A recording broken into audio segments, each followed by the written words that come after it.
This little model is the hierarchy in terms of the degrees of freedom. And what degrees of freedom are, what is the degree of authority that I have as an individual reporting to my manager? Or if I'm the manager, what degree of authority am I going to give the individual reporting to me? And notice that individual as distinct from individuals. It is a very individual aspect. Parts of the job, I may feel very comfortable giving the individual total authority to do whatever they need to do. Other parts, they don't have a track record, and I may want to review what they have suggested before saying go ahead. So in terms of the high level, at the very highest level of authority, it's do and tell no one. So I can do essentially whatever I want. Don't even have to tell the board or the CEO. Just that's part of my job. I can get it done. It may be something where I do and tell sometime. In that case, it is keeping my boss informed as to what's going on. Next level down, do and tell immediately. And in that environment, it may be that I've got a critical part of the operation that is interdependent with others.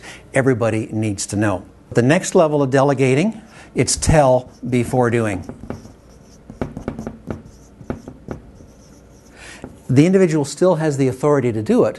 And if the boss says, "No, I don't think that's a good idea," the individual can still say, "Hey, it's my authority. I will make it happen." All of these levels here are what I'm going to refer to very clearly as delegating. That is real delegation. I've delegated the authority to the individual.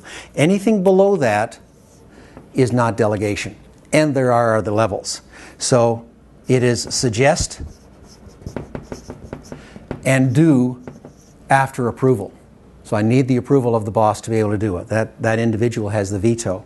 And finally, all the way down, just do as told. And that may be appropriate for certain parts of the job or certain tasks that the individual have. However, in this kind of environment, what we're dealing with is directing and testing the individual. It is not delegation. It may still be valid. It may be entirely appropriate to say, based on development of the individual, put together your business case, come and suggest it to me, and if I give you my sign-off, away you go with it. With an individual who's new on the job, okay, right now, this is the way you do it. After you develop some experience with that, you can migrate up. Once you come above the line, you can continue to migrate up to the point where you don't even have to tell me on certain part of the task what's going on. Very akin to situational leadership, which is another model for another video.